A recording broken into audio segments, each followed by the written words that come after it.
अस्सलाम एवरीवन। इस वीडियो में I am going to tell you कि हम रिसर्च में अगला स्टेप यानी क्वेश्चनर फॉर्मुलेशन कैसे करते हैं। ठीक है, पहले मैंने आपको बता दिया है कि सबसे पहले टॉपिक सिलेक्ट करना होता है, देन हमने अगला स्टेप ये है कि क्वेश्चनर सिलेक्ट करना है। ठीक है, अच्छा क्वेश्चनर जो है ना रिसर्च से रिलेटेड होता है, मतलब आपको पता है कि रिसर्च का जो टॉपिक होगा जाहिर सी बात है आप जो क्वेश्चनर है वो उसके हिसाब से फिल कराएंगे।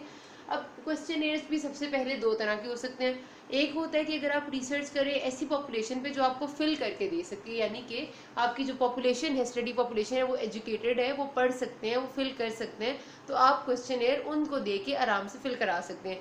दूसरा ये हो सकता है कि आप जैसे पॉपुलेशन करें एक गवर्नमेंट हॉस्पिटल के पेशेंट्स पे, जो कि ज़्यादातर जिनमें से पॉपुलेशन एजुकेटेड नहीं होती या फिर हो गई तो इंग्लिश पढ़ नहीं सकते, फिर उनसे क्या होता है कि आपको एक एक क्वेश्चनर तो पूरा बनाना है आपने, फिर आपको उनसे एक एक क्वेश्चन खुद पूछना पड़ता है जाके और उनसे फिल कराना पड़ता है। ठीक है, तो दो तो ये तरीके हो सकते हैं। और फिर अगर आपको एक्सपेरिमेंटल इन्वेस्टिगेशनल रिसर्च करें, सपोज आप किसी की चेक करें, जनरल सर्जरी की बात कर लेते हैं कि आप जो हमारा ये कोलिसिस्टेक्टमी है जिसमें आपने निकालनी होती है बाइल स्टोन, ठीक है, उसमें से आपकी जो है वो गॉल ब्लैडर से आपने गॉल स्टोन रिमूव करनी होती है, आप उसके प्रोसीजर्स पे रिसर्च कर रहे हैं, तो वो फिर आपकी उसमें क्वेश्चनर नहीं होगा, वो एक्सपेरिमेंटल रिसर्च है। तो हम उस रिसर्च की बात करें जिसमें हमने क्वेश्चनर बनाना है और हमने उसको फिर फिल कराना है, चाहे हम खुद पूछ के हर बंदे से फिल करें कि क्वेश्चन, चाहे हम बंदों से पूछें।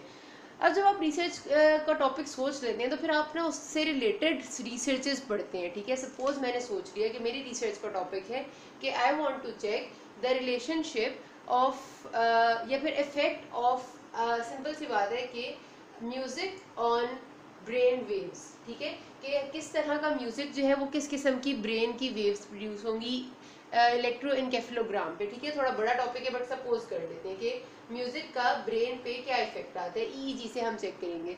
अब मैं क्या करूंगी, मेरा पहला काम है कि मैं लिटरेचर स्टडी करूंगी। लिटरेचर स्टडी में मैंने पबमेड पे जाऊंगी, गूगल स्कॉलर पे जाऊंगी, मैं वहां पर अपना टॉपिक म्यूजिक लिखूंगी on brain, effect of music on brain, इस तरह की बातें लिखूंगी और जितनी रिलेटेड रिसर्चेज आएंगी मैं उनको, उनमें से जो मेरे मतलब की होंगी उन्हें मैं खोल खोल के देखूंगी। फिर जाहिर है जब मैंने लिटरेचर सर्च किया तो जिसमें से मेरे मतलब की 8, 10 या 12 मुझे लगी जो मतलब मेरी रिसर्च से बहुत मैच कर रही थी या किसी ना किसी हद तक उनका ताल्लुक था, जो ब्रेन वेव्स पे थी या म्यूजिक पे थी या उनके कनेक्शन पे थी, मैं उनको अलग से अपने पास किसी जगह सेव कर लूंगी। फिर मैं देखूंगी उन रिसर्चर्स ने क्वेश्चनर क्या इस्तेमाल किए। ठीक है, अगर उन रिसर्चर्स ने जो क्वेश्चनर्स इस्तेमाल किए हैं, जाहिर है हर कोई अपने एब्स्ट्रैक्ट में और अपना जो मटेरियल एंड मेथड होते हैं, हम रिसर्च जब लिखते हैं उसमें लिखते हैं कि क्वेश्चनर क्या था, अगर कोई प्री टेस्टेड था तो उसका नाम क्या है, और अगर खुद बनाया था तो सेल्फ फॉर्मुलेटेड लिख देते हैं। तो उनमें से अगर किसी ने कोई प्री टेस्टेड क्वेश्चनर इस्तेमाल किए तो उसने नाम में लिखा होगा वहाँ पे कि मैंने ये वाला क्वेश्चनर यूज़ किया, तो आप उसको गूगल पे सर्च करके आप भी कोशिश करो कि आपको वो मिल जाए ताकि आप भी वो इस्तेमाल करो। प्री टेस्टेड क्या मतलब क्या होता है, प्री टेस्टेड से मुराद ये होता है कि कोई कभी कभार ऐसा होता है ना कि कोई बहुत सीनियर लोग होते हैं जिन्होंने कोई क्वेश्चनर बनाया होता है खुद से किसी रिसर्च के बारे में, और फिर बाद में वो बहुत जगह इस्तेमाल हुआ होता है, और फिर उस क्वेश्चनर की वैलिडिटी पे कि वो क्वेश्चनर जो बना हुआ है कि उसमें जो क्वेश्चंस है वो कितने वैलिड है, उस पर भी बहुत रिसर्चेज हो चुकी होती हैं कि कितना वैलिड है ये क्वेश्चनर। तो ऐसे क्वेश्चनर्स जिनकी अपनी वैलिडिटी पे बहुत ज़्यादा रिसर्चेज हो चुकी होती हैं वो ज़्यादा वैलिड होते हैं, उनको इस्तेमाल करने से रिसर्च जो रिजल्ट्स हैं वो बेहतर आने के चांसेस ज़्यादा होते हैं। इस वजह से स्पेशली जब आप शुरू की रिसर्चेस कर रहे हैं, आपकी स्टार्टिंग है, तब तो ज़रूरी है कि आप प्री टेस्टेड यूज़ करें, उनकी वैल्यू भी ज़्यादा है क्योंकि वो रीनोन्ड होते हैं, उनकी वैलिडिटी के चांसेस ज़्यादा होते हैं और उनका आप उससे आपकी रिसर्च ज़्यादा अच्छी हो जाती है। सपोज ये कि आपके पास हेल्थ रिलेटेड जो है वो आपकी जो फिजिकल एक्टिविटी से रिलेटेड है, आई पैक है एक इंटरनेशनल फिजिकल एक्टिविटी क्वेश्चनर। ठीक है, ये आपकी फिजिकल एक्टिविटी के लेवल को मेयर करता है, प्री टेस्टेड है, नेट पे अवेलेबल है। तो इस तरह के बहुत सारे प्री टेस्टेड होते हैं। तो आपको कैसे मिलेंगे, या तो आप अपनी रिसर्च से रिलेटेड क्वेश्चनर का डायरेक्ट नाम डाल के मतलब आप लिखें कि म्यूजिक रिलेटेड क्वेश्चनर्स ऑन, तो इस तरह के आपको मिल जाएंगे कुछ, या फिर आप वो देखेंगे जो पुराने लोगों ने इस्तेमाल किए हुए थे उनमें कोई आपको मिल जाए। तो ये दो तरीके हैं कि आप डायरेक्ट गूगल पे नाम डाल लें कि आप EEG related, brain waves related questioners, या फिर आप रिलेटेड रिसर्चेज में से देख लें। फिर अगर आपको नहीं मिलता कोई भी, सपोज कर लेते हैं आपने खुद बनाना है, तो फिर यू हैव टू, जाहिर सी बात है, सेल्फ फॉर्मुलेट द क्वेश्चनर। अच्छा जो प्री टेस्टेड होते हैं ना उनमें उन्होंने लिखा होता है कि इनको इन क्वेश्चनर्स में से एनालाइज कैसे करना है। सपोज ये कि जो आई पैक वाले हैं ना, कि जो इंटरनेशनल फिजिकल एक्टिविटी क्वेश्चनेयर है उन्होंने लिखा हुआ ये बात कि जो 1 से लेकर 7 क्वेश्चंस हैं उनमें स्कोर कितना आएगा, तो फिजिकल एक्टिविटी जो है वो गुड कंसिडर की जाएगी। मतलब 1 से 7 क्वेश्चन है सपोज, तो 1 से 7 में से सपोज ये उन्होंने लिखा हुआ है कि जिसके आंसर्स आएंगे 1 to लेकर 3 तक के दरमियान में, वो होंगे पुअर फिजिकल एक्टिविटी के बंदे।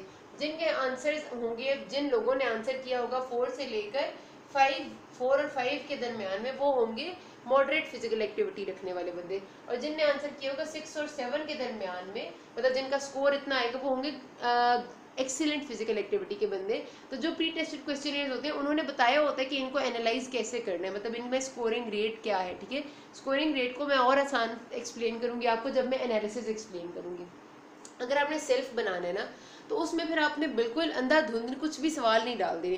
पहली बात तो आपने अच्छा अपने टॉपिक को सर्च करके उससे रिलेटेड क्वेश्चंस डालने। सपोज हम अगर चेक कर रहे हैं अवेयरनेस का, इसलिए मैं कभी अक्सर औकात कहती हूँ बिकॉज अवेयरनेस एक ना आसान टॉपिक है, जो आप शुरू में अवेयरनेस किसी भी चीज़ की चेक करें जो आपको नहीं पता तो वो ज़्यादा आसानी होती है। सपोज हम चेक कर रहे हैं कि मिल्क की जो हमारे पास आ रही है सप्लाई, जो मिल्क है वो जो पैकेट मिल्क है वो ज़्यादा अच्छा है हेल्थ के लिए, या फिर जो खुला दूध होता है, मतलब जो डायरेक्ट आपको होता है फ्रेश मिल्क मिलता है।